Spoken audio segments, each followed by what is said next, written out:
नमस्कार साथियों, अनुकूल क्लासेस में आप सभी लोगों का स्वागत है। तो साथियों, मैं हूं आज आपके साथ अनुज। तो मैंने आपको बताया था कि हम अपना एक सीरीज लेकर चल रहे हैं जिसमें हम लोग बात करेंगे। आज की सीरीज में आपका टॉपिक रहेगा आपका क्लास 10 एनसीईआरटी का जो टॉपिक है संसाधन एवं विकास, जिसको इंग्लिश में साथियों कहा जाता है रिसोर्सेज एंड डेवलपमेंट। चलिए मैं टॉपिक को नोट करता हूँ, फिर हम आगे इस पर चर्चा करेंगे। संसाधन और विकास, ये अपना टॉपिक रहेगा। देखिए, जितना टॉपिक आपका कंप्लीट रहेगा, आप इस पूरी वीडियो में मेरे साथ बने रहिए। उम्मीद करूंगा पूरा टॉपिक आपको इजीली तरीके से समझाने का प्रयास करूंगा। जितना भी मैं इस पे सिनॉप्सिस बनाऊंगा, आप सारे सिनॉप्सिस को मेरे साथ बनाते हुए चलिएगा। और जो हम टॉपिक पढ़ेंगे उसका आपको एक प्रिंट पीडीएफ भी फॉर्मेट में दिया जाएगा, जिसको आप हमारे टेलीग्राम चैनल से डाउनलोड कर सकते हैं। तो साथियों, अगर आप इस चैनल पर पहली बार जुड़े हुए हैं और अभी तक आपने इस चैनल को सब्सक्राइब नहीं किया है तो सब्सक्राइब कर लीजिए और मेरे साथ इस पूरी वीडियो में बने रहिए और मैं आपको टॉपिक इजीली तरीके से कंप्लीट कराऊंगा। ठीक है, तो चलिए अपने टॉपिक को स्टार्ट करते हैं। हमारा जो टॉपिक रहेगा वो रहेगा संसाधन और विकास, जिसको इंग्लिश में कहा जाता है रिसोर्सेज एंड डेवलपमेंट। ठीक है, रिसोर्सेज एंड डेवलपमेंट। तो आखिरकार सबसे पहले हम लोग बात करेंगे कि हमारे पास जो टॉपिक है संसाधन और विकास, इनका पहले मतलब समझेंगे कि आखिरकार संसाधन किसे कहा जाता है और विकास किसे कहा जाता है। इसमें जब आप पहले समझ जाएंगे कि आखिरकार संसाधन है क्या और किसको कहा जाता है, विकास क्या है, विकास किसको कहा जाता है, तभी इस टॉपिक को आगे बढ़ाएं। यानी हमें क्या करना होता है कि जब हम कोई काम करते हैं तो सबसे पहले यार कोई टॉपिक स्टार्ट करते हैं, सबसे पहले उसका बेसिक समझते हैं। अगर हमारे लिए उसका बेसिक क्लियर है तभी हम टॉपिक को आगे बढ़ते हैं और आगे चाहे कितना हार्ड टॉपिक हो हमें इजीली समझ में आ जाता है। यानी सबसे पहला पॉइंट बनता है हमारे लिए किसी भी चैप्टर का बेसिक क्लियर करना। तो सबसे पहले हम जानेंगे संसाधन क्या है। चलिए संसाधन की हम थोड़ी चर्चा करते हैं। जैसे हम बात करते हैं हमारे पर्यावरण में, एक छोटी सी डेफिनेशन के थ्रू आप समझिए। जैसे मान लीजिए हमारे ये चारों तरफ इन्वायरमेंट यानी पर्यावरण है। पर्यावरण में उपलब्ध है प्रत्येक वस्तु, हर वस्तु जो पर्यावरण में उपलब्ध है और प्रत्येक वस्तु जो हमारी आवश्यकता को पूरा करती है और जिसको बनाने के लिए टेक्नोलॉजी अवेलेबल है, यानी जिसको बनाने के लिए प्रौद्योगिकी उपलब्ध है और जो आर्थिक और सांस्कृतिक रूप से मान्य है, उसको हम क्या कहते हैं, साधन कहते हैं या संसाधन कहते हैं। ठीक है, मैंने कहा कि हमारे पर्यावरण में उपलब्ध प्रत्येक वस्तु जो हमारी आवश्यकता को पूरा करती है, जिसको बनाने के लिए टेक्नोलॉजी अवेलेबल है, जो आर्थिक और सांस्कृतिक रूप से क्या है, मान्य है, उसको संसाधन कहा जाता है, रिसोर्सेस कहा जाता है। डेवलपमेंट की हम चर्चा करेंगे। डेवलपमेंट की चर्चा करने से पहले आखिरकार आपको एक बात बता दूं कि जो विकास है इसको मैं अपनी इकोनॉमी की बेसिक जो क्लास मैंने डाली हुई है अपने चैनल पर, उसमें मैं अच्छे तरीके से बता चुका हूं कि विकास है क्या। इसमें मैंने बात करी थी कि विकासशील अर्थव्यवस्था क्या है, विकसित अर्थव्यवस्था क्या है और अविकसित अर्थव्यवस्था क्या है। उसमें मैंने डेवलपमेंट को अच्छी तरीके से समझाने का प्रयास किया। तो हम इसकी छोटे से पॉइंट बात करते हैं कि आखिरकार संसाधन क्या है। देखिए, मैंने कहा ये हमारा है पर्यावरण। तो पर्यावरण में उपलब्ध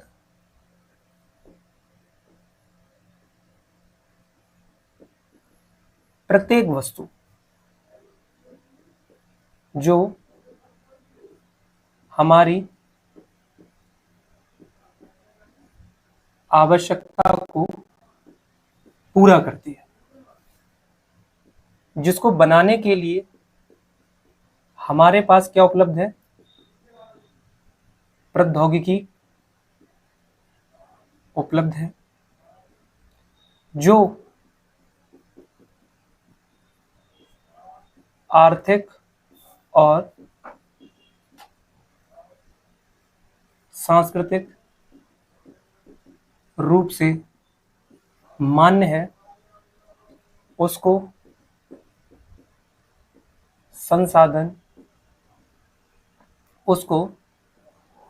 संसाधन कहा जाता है। आप लोग समझ रहे हैं मेरी बात के लिए मैंने आपको क्या बताया। मैंने कहा कि हमारे पर्यावरण में उपलब्ध यानी हमारे एनवायरनमेंट में उपलब्ध हैं जितनी भी वस्तु, जो वस्तुएं, जितनी वस्तुएं, सारी वस्तुएं हैं जो हमारी आवश्यकता को, हमारी नीड्स को क्या कर रही हैं, पूरा कर रही हैं, हमारी आवश्यकता को पूरा कर रही हैं। और जिसको बनाने के लिए मैंने कहा अगर कोई वस्तु को बनाना है तो उसके लिए हमारे पास टेक्नोलॉजी अवेलेबल है। जैसे मान लीजिए हमें कार बनाना है, एग्जाम्पल सपोज करिए हमें कार बनाना है, तो कार बनाने के लिए हमारे पास सारी चीजें हैं, सारी चीजें आपने जितने भी उसमें कार में जितने पार्ट्स लगने हैं, जैसे पहिया है, आपका स्टीयरिंग है, शीशा है, ठीक है, उसका फ्रेम है, ये सारी चीजें लगना है कार बनाने के लिए। ठीक है सर, बिल्कुल लगना है। अब लगना है तो इसके लिए कुछ ना कुछ हमें टेक्नोलॉजी की जरूरत पड़ेगी। जैसे मान लीजिए कार में हम लोग एक ऑडियो सिस्टम का यूज करते हैं, कंप्यूटर सिस्टम का यूज करते हैं। आज ड्राइवरलेस कार चल रही है इंडिया के अंदर, यानी अलग अलग कंट्री में चल रही है। यानी ऐसा हो रहा है कि हम लोग डेस्टिनेशन सेट कर देते उसमें, हमने मान लीजिए हमें यहाँ से बरेली से मुंबई जाना है, तो डेस्टिनेशन में सेट कर दिया, तो ऑटोमेटिक हमारी कार चलती रहेगी। उसको कहते हैं ड्राइवरलेस कार, जिसमें ड्राइवर की जरूरत नहीं पड़ेगी। तो ऐसा इतनी टेक्नोलॉजी एडवांस हो गई इंडिया के अंदर या हर कंट्री के अंदर, ताकि टेक्नोलॉजी से हम सारी चीजों को पूरा कर सकते हैं। यानी हर चीज में देखो टेक्नोलॉजी, हर चीज में, किसी भी फील्ड में आप जाओ, क्योंकि हर चीज के लिए बनाने के लिए हर चीज की जरूरी है टेक्नोलॉजी। तो मैंने कहा कि हमारे पर्यावरण में उपलब्ध प्रत्येक वस्तु जो हमारी आवश्यकता को पूरा कर रही है, उसको बनाने के लिए टेक्नोलॉजी भी उपलब्ध है, प्रौद्योगिकी भी उपलब्ध है। ठीक है सर। और जो हमारे आर्थिक, इकोनॉमिक और कल्चर रूप से क्या है हमारे लिए मान्य है, उसको हम लोग कहते हैं संसाधन। आप समझ रहे हैं मेरी बात के लिए मैं क्या कहना चाह रहा हूँ? यानी एक छोटी सी डेफिनेशन समझिए कि हमारे पर्यावरण में उपलब्ध प्रत्येक वस्तु जो हमारी आवश्यकता को पूरा करने के लिए प्रयुक्त की जा सकती है, जिसको बनाने के लिए प्रौद्योगिकी उपलब्ध है, और जो आर्थिक रूप से संभाव्य और सांस्कृतिक रूप से मान्य है, उसको संसाधन कहा जाता है। समझे मेरी बात के लिए? यही होती है संसाधन की डेफिनेशन। फटाफट इसको नोट कीजिए, फिर हम आगे बढ़ते हैं।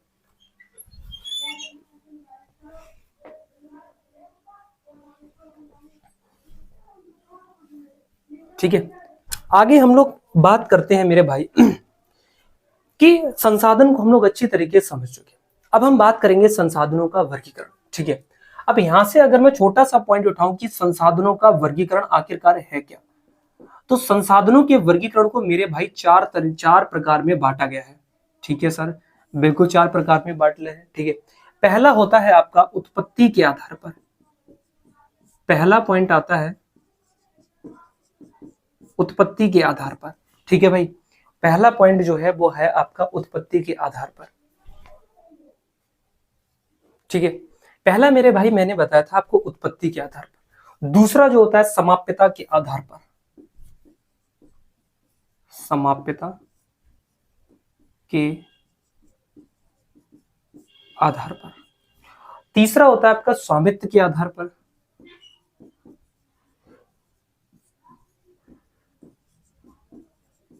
तीसरा होता है स्वामित्व के आधार पर। और चौथा पॉइंट होता है विकास के स्तर के आधार पर।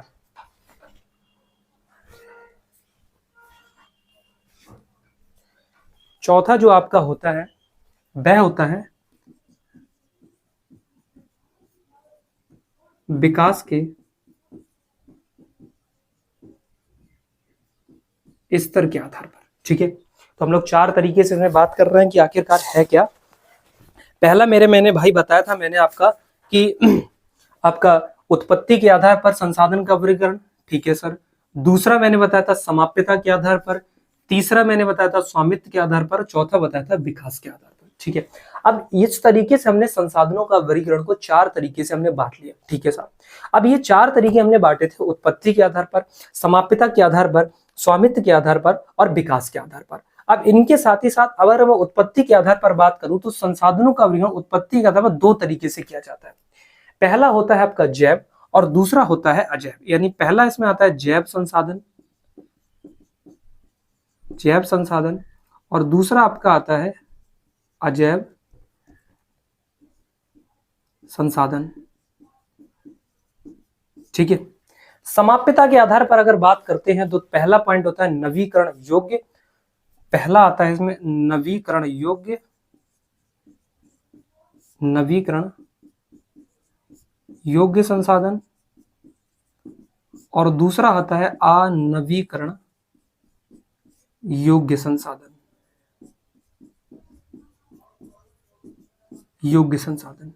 ठीक है, पहला मैंने बताया था आपका नवीकरण योग्य और दूसरा मैंने बताया था अनवीकरण योग्य संसाधन। तीसरा जो पॉइंट आता है स्वामित्व के आधार पर, उसमें 4 प्रकार के संसाधन पाए जाते हैं, जैसे आपका व्यक्तिगत संसाधन, सामुदायिक संसाधन, पहला आपका व्यक्तिगत, दूसरा है सामुदायिक,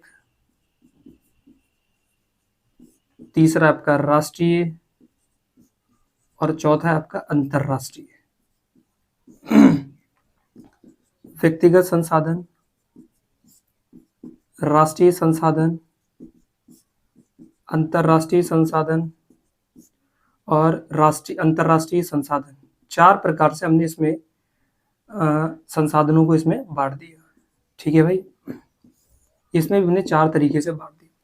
अब चौथा पॉइंट आता है विकास के आधार पर होता है संभावी, विकसित, संभावी,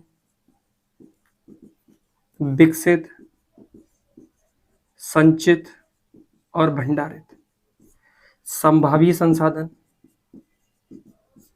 विकसित संसाधन, संचित संसाधन और भंडारित संसाधन। इसमें हम 4 तरीके से इसमें भी क्या बांटते हैं, संसाधनों को बांटते हैं। ठीक है, तो अभी हमने टॉपिक में सीधे सीधे क्या करा, अभी हमने संसाधनों का वर्गीकरण की बात करी। हमने देखा कि हमने भी बात करी थी कि संसाधनों का वर्गीकरण 4 तरीके से किया जाएगा। पहला जो रहेगा वो रहेगा आपका उत्पत्ति के आधार पर, दूसरा रहेगा आपका समाप्यता के आधार पर, तीसरा रहेगा आपका स्वामित्व के आधार पर और चौथा रहेगा आपका विकास के आधार पर। अगर उत्पत्ति के आधार पर बात करूं तो पहला आता है आपका जैव संसाधन, दूसरा आता है अजैव संसाधन। मतलब अगर आपसे पूछा जाए संसाधनों के वर्गीकरण में कि उत्पत्ति के आधार पर संसाधन कितने प्रकार के होते हैं, तो आपको बताना पड़ेगा 2 प्रकार के होते हैं।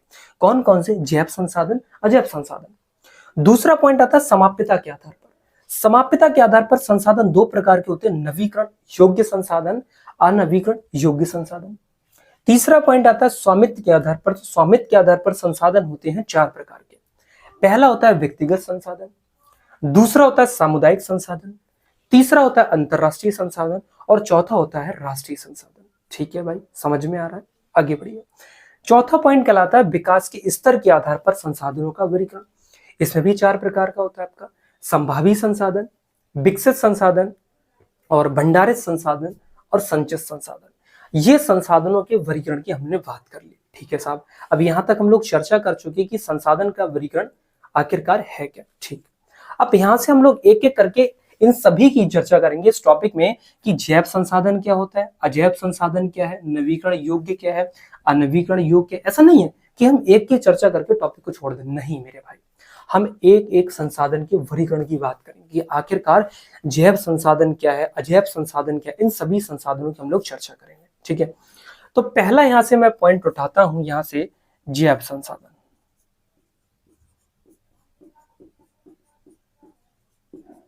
जैव संसाधन, आखिरकार जैव संसाधन है क्या?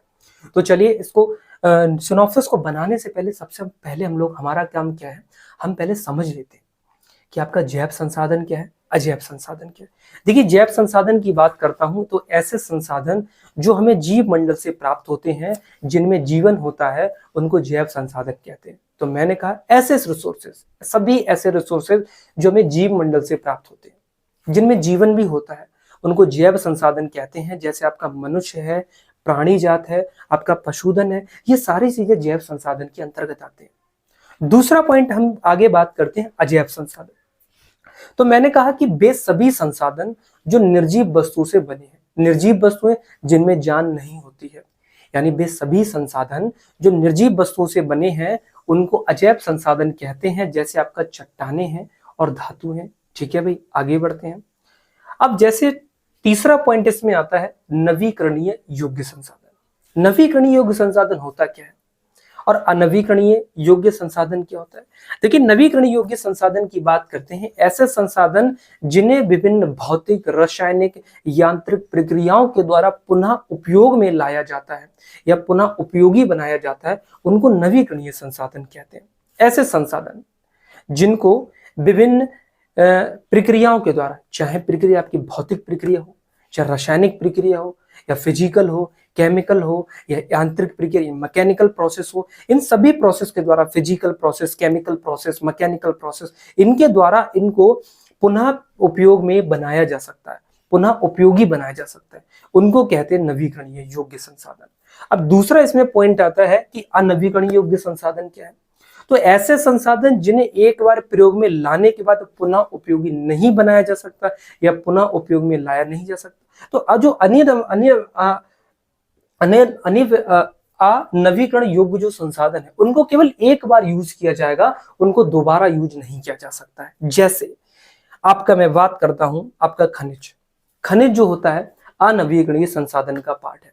नवीकरणीय संसाधन का पार्ट है आपका वायु है, आपका जल है, आपका पवन ऊर्जा है, आपका सौर ऊर्जा है। पवन ऊर्जा सौर ऊर्जा की बात करते हैं तो फिजिकल केमिकल मैकेनिकल प्रोसेस के द्वारा इसको पुनः उपयोगी बनाया जा सकता है, लेकिन खनिज को पुनः उपयोगी बनाया नहीं जा सकता। क्यों? क्योंकि उसका एक बार यूज किया जाएगा, इसको दोबारा उपयोग में नहीं लाया जा सकेगा।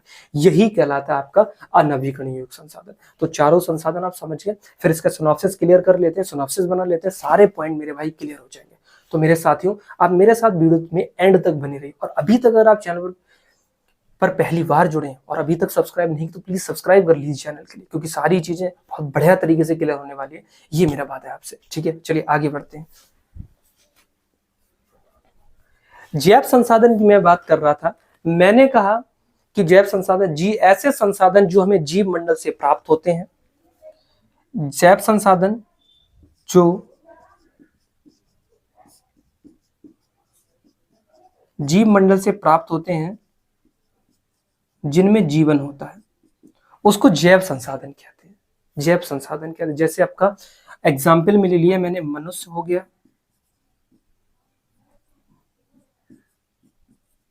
मनुष्य हो गया,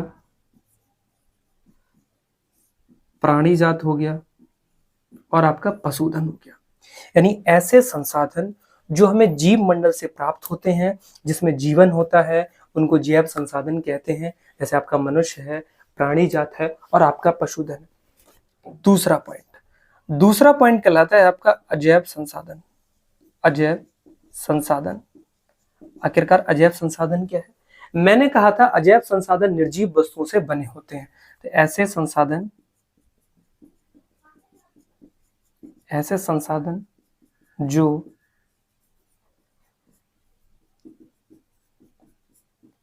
निर्जीव वस्तुओं से बने होते हैं उनको अजैव संसाधन कहते हैं। इसमें आपका आता है चट्टाने और धातुएं। चट्टाने और धातुएं, ये दो संसाधन इसमें आते हैं। ठीक है, तो अभी हम बात कर रहे थे दोनों संसाधनों की, हमने बात कर ली कि आपका जैव संसाधन क्या है और आपका अजैव संसाधन क्या है। तीसरा पॉइंट इसमें आता है नवीकरण संसाधन। नवीकरण योग्य संसाधन। तो नवीकरण योग्य संसाधन मैंने कहा था कि वे संसाधन जिनको फिजिकल केमिकल और मैकेनिकल प्रक्रियाओं के द्वारा पुनः उपयोगी बनाया जा सकता है। तो ऐसे संसाधन जिन्हें भौतिक,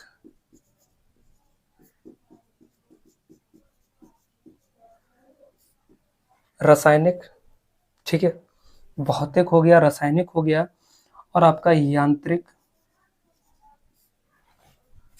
प्रक्रियाओं द्वारा